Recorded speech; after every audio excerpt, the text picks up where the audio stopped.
বাড়ি কড়িবর্গার বাড়ি। হ্যাঁ, এটা আমি তো দোতলাটা দেখিয়েছি ভালো করে, এটা হচ্ছে নিচের তলার একটা ঘর।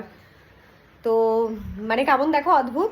আগে তো একদম যে বাড়ির সামনের দরজা সেটা সবসময় উঠোনের দিকে হতো, আর সাইডের জানলা দরজাগুলো এই এই দিকটাতে হতো।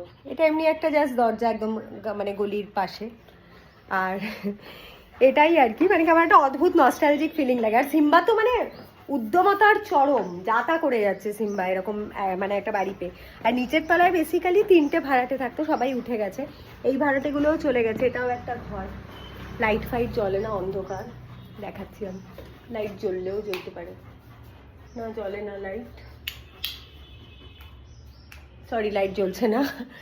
এখানে আগে ভাড়াটেরা থাকতো, নিচের তলে এদিকে একটা ভাড়াটে থাকতো, ওদিকে একটা ভাড়া থাকতো, দুটো ভাড়াটেই উঠে গেছে, অনেক কেস ফেস করে ওঠাতে হয়েছে আর কি।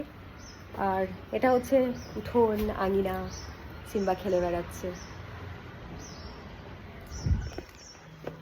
চল।